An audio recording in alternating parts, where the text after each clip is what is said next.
Chaque matin, en ouvrant les yeux, je sens une étrange brûlure sur ma peau. C'est là que je les découvre, ces tatouages mystérieux qui apparaissent sans prévenir. Des symboles complexes, et parfois des phrases dans une langue que je ne comprends pas, couvrent mon corps. Au début, je les ai pris pour des rêves étranges, mais quand ils ont commencé à saigner, j'ai su que quelque chose n'allait pas. Les médecins n'avaient aucune explication. Chaque nuit, je m'endormais avec la peur de ce que je découvrirais le lendemain. Un jour, en observant un motif particulièrement complexe sur mon bras, je remarquai une ressemblance troublante avec un dessin que j'avais aperçu dans un vieux livre, chez ma grand-mère. C'était un livre qu'elle gardait enfermé, prétendant qu'il contenait des secrets de famille trop dangereux. Curieuse, je me suis rendue chez elle pour fouiller dans ses affaires après sa mort. Lors de ma recherche, je suis tombée sur une lettre qu'elle avait écrite à ma mère. Elle y parlait d'un pacte ancien, d'une malédiction transmise de génération en génération, censée protéger notre lignée d'une horreur indicible.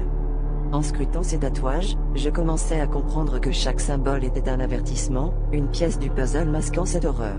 Un soir, en les reliant mentalement, une image terrible se forma dans mon esprit, celle d'une créature dont l'ombre hantait mes rêves d'enfant.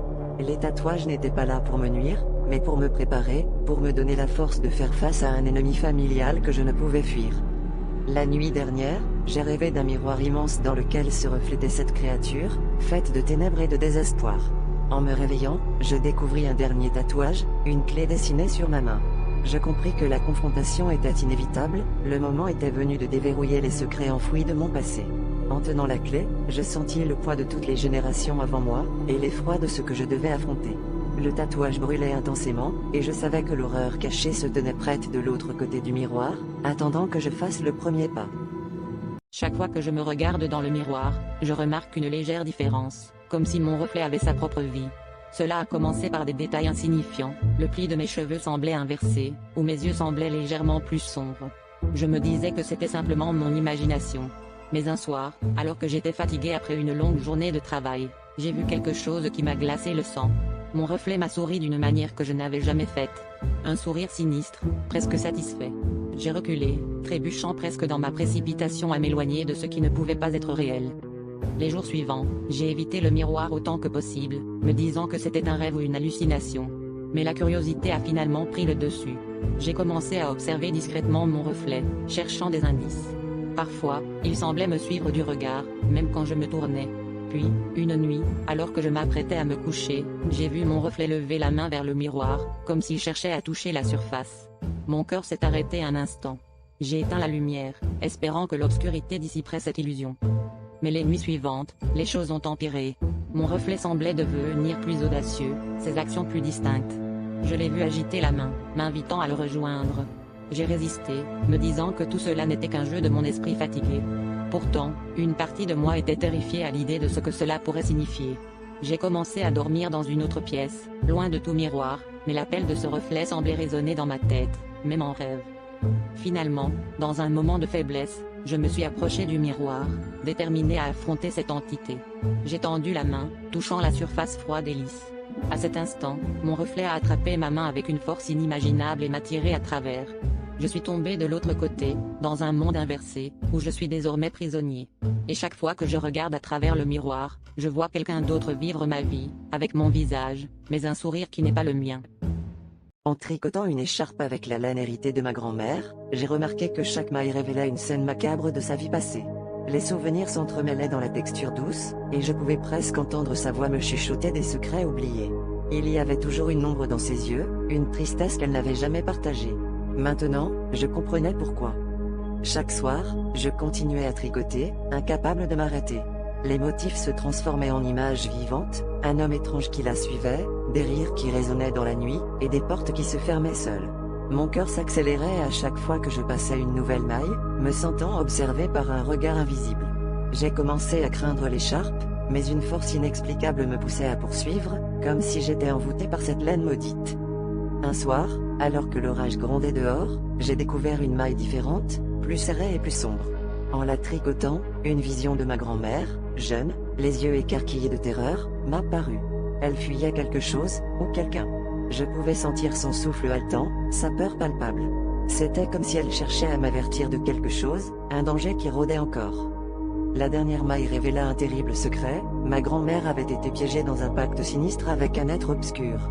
Et maintenant, en terminant cette écharpe, j'étais en train de renforcer ce lien maudit, me liant à mon tour à ce destin funeste. Les ombres dans la pièce semblaient se rapprocher, et je compris que je venais d'ouvrir une porte qui aurait dû rester fermée. En explorant les catacombes de Paris, je me suis retrouvé face à un silence oppressant, comme si les murs eux-mêmes tenaient leur souffle. C'était ma 4e visite, mais cette fois, quelque chose était différent. Tandis que je m'enfonçais plus profondément, une étrange sensation m'envahit, comme si l'obscurité elle-même cherchait à m'engloutir. Et puis, je l'ai entendu, un murmure ténu qui semblait provenir de mes propres lèvres, résonnant dans le vide autour de moi. La voix était familière, pourtant étrangère, murmurant des secrets oubliés et des vérités dérangeantes. Chaque mot semblait déchirer le voile de la réalité, brouillant la ligne entre moi et ce qui se cachait dans les ombres. J'ai accéléré le pas, tâchant de distancer cette présence invisible, mais le murmure persistait, s'accordant étrangement à mes propres pensées. Était-ce mon esprit qui me trahissait ou les catacombes exerçaient-elles un pouvoir sinistre sur moi? Alors que je m'approchais d'une intersection, j'ai vu une figure se profiler dans la faible lumière de ma lampe torche. C'était mon reflet, mais quelque chose n'allait pas. Son expression était tordue par une terreur que je ne ressentais pas encore, ses yeux fixés sur moi avec une intensité glaciale. Mon cœur battait la chamade alors que je réalisais que ce reflet ne mimait pas mes mouvements, mais me regardait, immobile et menaçant. Pris de panique, j'ai reculé, trébuchant dans l'obscurité. Le murmure s'est intensifié, se transformant en un cri assourdissant qui semblait émaner de chaque pierre autour de moi. Je savais que je devais fuir, mais mes jambes refusaient de bouger, comme si elles étaient enracinées dans le sol. Dans un ultime élan de volonté, j'ai fermé les yeux et me suis précipité en avant, espérant échapper à ce qui ne pouvait être qu'un cauchemar. Lorsque j'ai enfin rouvert les yeux, j'étais à l'entrée des catacombes, mais une angoisse glaciale m'envahit en réalisant que je n'étais plus sûr de l'identité de celui qui avait réussi à s'échapper.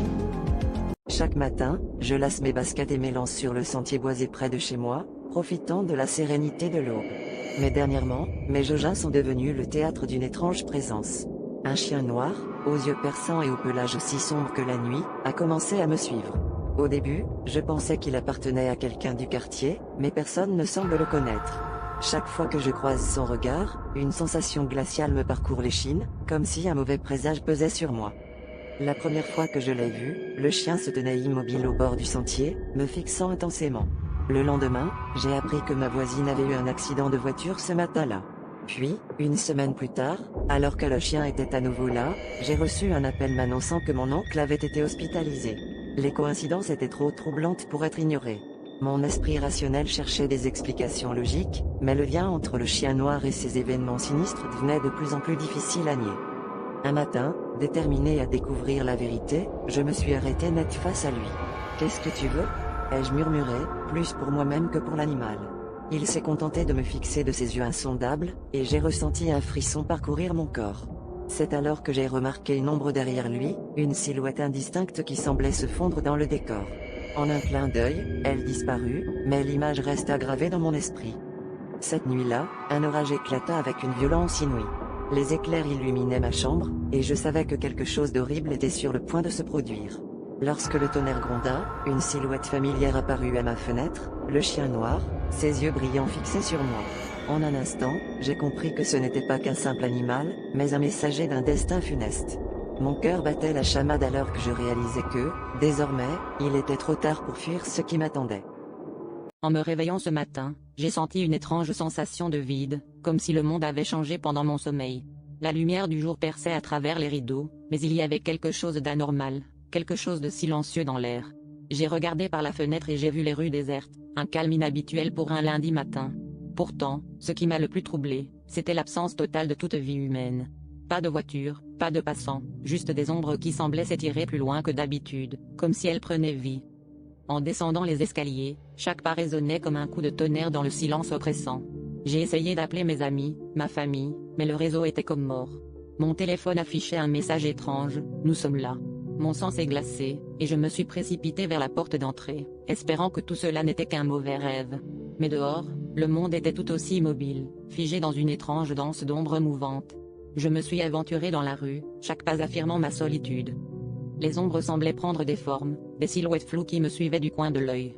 J'ai couru jusqu'au parc voisin, espérant rencontrer quelqu'un, n'importe qui. Mais le parc aussi était vide, les balançoires grinçant doucement sous un vent inexistant. J'ai entendu un murmure derrière moi, une voix douce et familière qui appelait mon nom. En me retournant, j'ai vu une silhouette sombre, prenant la forme exacte de mon ombre, se détachant lentement du sol. C'est alors que j'ai compris. Ce monde n'était pas vide. Les ombres avaient pris le dessus, évinçant chaque être humain pour les remplacer. Et maintenant, elle voulait moi aussi. La silhouette s'est approchée, ses contours se précisant de plus en plus. Mon cœur battait à tout rompre, et dans un ultime effort, j'ai couru, mais je savais déjà que c'était inutile. En me retournant une dernière fois, j'ai vu mon ombre me sourire, prête à prendre sa place. En explorant le grenier poussiéreux de ma grand-mère, j'ai découvert une vieille cassette VHS sans étiquette, enfouie sous des piles de souvenirs oubliés. Curieux, je l'ai emportée chez moi, bien que je n'ai plus de magnétoscope. Cependant, une étrange coïncidence s'est produite. Le même jour, mon flux TikTok a commencé à présenter des vidéos que je n'avais jamais réalisées. Elles semblaient capturer mes mouvements, mais une silhouette indistincte, à peine visible, se tenait toujours à l'arrière-plan. Au début, j'ai cru à une erreur d'édition ou à un bug de l'application. Puis, la figure a commencé à s'approcher, m'imitant de plus en plus précisément dans chaque nouvelle vidéo. Sa présence devenait de plus en plus troublante, et les ombres dans mon appartement semblaient se fondre dans sa forme. J'ai décidé d'arrêter de filmer, mais les vidéos continuaient d'apparaître, comme si elles avaient leur propre volonté. En désespoir de cause, j'ai montré une vidéo à un ami technophile. Il a remarqué un détail glaçant, la silhouette portait les mêmes vêtements que moi, mais plus anciens, usés. C'était comme si elle provenait d'une époque passée. Convaincu que la cassette VHS était le lien, j'ai tenté de la détruire, mais elle semblait indestructible, réapparaissant toujours intacte là où je l'avais laissée. Finalement, la silhouette est devenue bien plus qu'une simple image. Une nuit, en regardant une nouvelle vidéo, j'ai vu la figure m'atteindre, et soudain, je me suis senti aspiré à travers l'écran. Désormais, c'est moi la silhouette floue, piégée dans un cycle sans fin de vidéos, tandis que quelqu'un d'autre, quelque part, trouve cette même cassette maudite, prêt à reprendre le rôle que je viens de quitter. En explorant l'ancienne forêt derrière notre village, j'ai découvert une clairière où le silence est si lourd qu'il semble cacher un terrible secret. Tout a commencé par une journée ordinaire de randonnée, une échappatoire à la monotonie du quotidien. Mais dès que j'ai posé le pied dans cette clairière, j'ai ressenti une présence oppressante, une sorte de vigilance froide qui enveloppait l'air. Les oiseaux, habituellement bruyants et joyeux, se taisaient ici. Même le vent évitait cet espace, glissant le long des arbres comme s'il craignait d'interrompre quelque chose de sinistre. Intrigué, je suis retourné à la clairière chaque jour, cherchant à comprendre ce qui la rendait si étrange. J'ai commencé à trouver des signes de vie passée, un vieux puits, caché sous les ronces, et des pierres usées par le temps, formant un cercle parfait au centre. Un jour, alors que j'examinais ces vestiges, j'ai entendu un murmure. Un chuchotement doux mais insistant, semblant émaner du puits. Chaque mot était incompréhensible, mais la promesse de quelque chose de caché, quelque chose d'oublié depuis longtemps, me poussait à écouter davantage.